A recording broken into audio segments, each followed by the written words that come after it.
Good morning class. आज हम करेंगे पिकार्ड्स लिंडलॉफ थ्योरम। ठीक है, इसकी स्टेटमेंट देखो क्या कहती है कि f कोई कॉन्टिन्यूस फंक्शन है और लिप्सिज कंडीशन को सेटिस्फाई कर रहा है। ठीक है, then the successive approximation phi k exist on this interval as continuous function and converges uniformly on this interval to unique solution phi of ordinary differential equation x dash is equal to f dx such that x of tau is equal to xi। तो कहने का मतलब क्या है, आपको क्या prove करना है? एक तो फाई के को एग्जिस्ट करा के दिखाना है, ठीक है, और अगर फाई के एग्जिस्ट करता है इस इंटरवल में तो वो कॉन्टिन्यूस फंक्शन होगा। और हमें क्या प्रूव करना है कि वो कन्वर्ज कर रहा है यूनिफॉर्मली और क्या है, वो यूनिक है। ठीक है, let the rectangle R is defined by this. यहाँ रेक्टेंगल डिफाइन किया एंड टॉस आई is a point on t x plane on the rectangle R. ठीक है, हमें प्रूव क्या करना है? To prove phi k exist. F continuous है, गिवन है आर पे, एफ बाउंडेड भी होगा। एम क्या ले लिया? सुप्रीमम ले लिया। अल्फा क्या ले लिया? मिनिमम ऑफ दिस ले लिया। We will consider the interval. हमने ये इंटरवल कंसीडर किया। बेसिकली जो टी है it lies between tau minus alpha and tau plus alpha. यही चीज़ है ना, हम टॉ के लिए काम कर रहे हैं। इसका मतलब हमारे पास तीन ही पॉइंट्स आएंगे, टॉ टॉ टॉ माइनस अल्फा, टॉ टॉ प्लस अल्फा। बेसिकली टॉ और अल्फा के लिए ट्रायंगुलर रीजन एग्जिस्ट करेगा, हम ट्रायंगुलर रीजन में काम करेंगे। ठीक है, हम जाई को इंक्लूड नहीं कर रहे हैं अभी। तो हम पहले इसके लिए एग्जिस्ट करा के दिखाएंगे, फिर सिमिलरली बोल देंगे कि ये टॉ माइनस अल्फा टॉ के लिए भी एग्जिस्ट करता है। We claim that phi k exist on this interval and phi k is continuous and this condition holds. ठीक है, क्लेम कर रहे हैं कि मतलब ये भी हम प्रूव करेंगे। तो इस रिजल्ट को प्रूव करने के लिए हमने कौन सा रिजल्ट यूज किया? हमने यूज किया प्रिंसिपल ऑफ मैथमेटिकल इंडक्शन। तो k इज इक्वल टू 0 के लिए k is equal to 0 put करो, क्या आ जाएगा? फाई नॉट t माइनस आई, यही आ जाएगा। क्योंकि ये क्या है, इनिशियल अप्रोक्सीमेशन है, जाई के इक्वल होगी, xi minus xi is equal to 0, 0 is less than equal to this from equation number 1।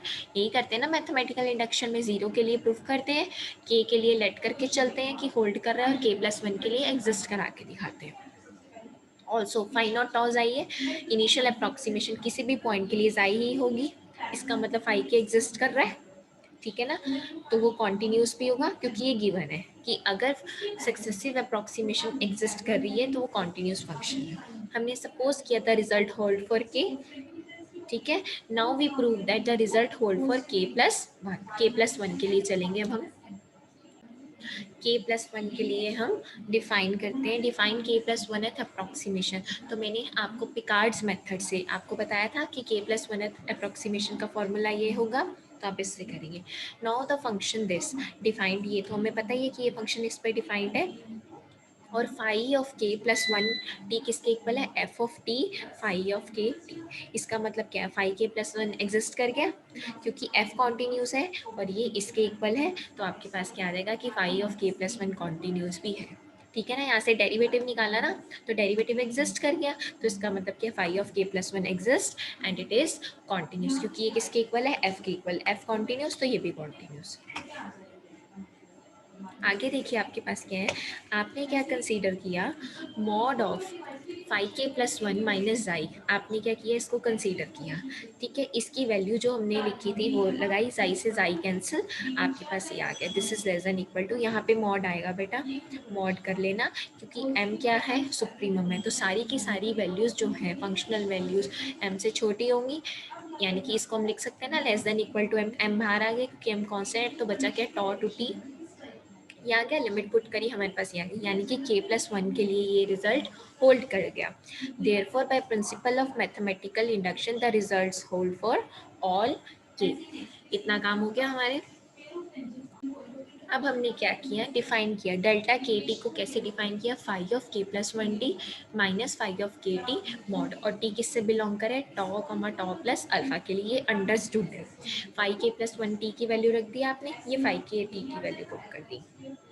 हमें पता है ये वैल्यू कहाँ से आई है, ये मेथड ऑफ सक्सेसिव अप्रोक्सीमेशन से जो जनरलाइज वैल्यू निकाली थी ये वो आई, साई से साई कैंसिल, ठीक है, पूरा मॉड आ गया, पूरा मोड आ गया ना। ये हम क्यों कर रहे हैं, ये सारा काम हम कन्वर्जेंस करने के लिए, कन्वर्जेंट प्रूव करने के लिए कर रहे हैं। हमें कहा है ना कि फाई के एग्जिस्ट कर रहा है तो उसको यूनिफॉर्मली कन्वर्जेंट भी प्रूव करो, तो एग्जिस्ट करा के तो दिखा रहे हैं अभी हम यूनिफॉर्मली कन्वर्जेंट तो प्रूव करें उसको।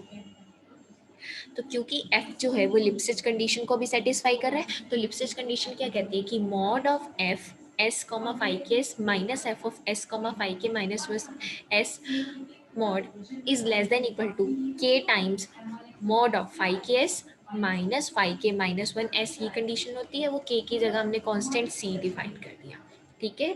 अब यहाँ पे c क्या है, लिप्स्टिज कांस्टेंट है, ठीक है, क्योंकि डेल्टा के टी की वैल्यू ये थी, तो ये किसकी वैल्यू हुई, ये वैल्यू हुई डेल्टा के माइनस वन की। तो यहाँ से हम इक्वेशन नंबर ए तक आ चुके हैं। Now from equation number star put k is equal to one. Equation number star कौन सी है, जिसको आपने मैथमेटिकल इंडक्शन से प्रूव किया कि फाई के एग्जिस्ट कर रहे हैं, उस इक्वेशन में हमने के को क्या पुट किया, वन पुट किया। तो हमने वन पुट किया, आपके पास ये आ गया, जाई को आप फाई नॉट टी लिख सकते हो, बिल्कुल लिख सकते हो, ये वैल्यू किसकी है, डेल्टा नॉट टी की है। इतना काम हो गया। Next we claim that, claim मतलब हम प्रूव करके दिखाते हैं कि delta k t less than equal to this है। बेसिकली हम क्या कर रहे हैं, कन्वर्जेंस प्रूव कर रहे हैं। कन्वर्जेंस के लिए हम इसको एक सीरीज दिखाएंगे और इसको एक सीरीज दिखाएंगे, यानी कि this series is less than equal to this series, इसको कन्वर्जेंट शो कर देंगे तो ये ऑटोमेटिकली कन्वर्जेंट हो जाएगी। ये कन्वर्जेंट हो जाएगी, इसका लेना देना किससे है, फाई केस से, तो फाई केस वाली ऑटोमेटिकली यूनिफॉर्मली कन्वर्जेंट हो जाएगी, ठीक है। तो हमारा जो स्टेप है वो ये है, के को जीरो पुट किया तो डेल्टा नॉट टी क्या आ जाएगा, less than equal to M upon C, C की पावर वन, यही बचेगा, टी माइनस टॉ, के को जीरो पुट किया हुआ हमने। यहाँ तक हम लोग पहुँच गए हैं, आगे देखिए क्या होगा।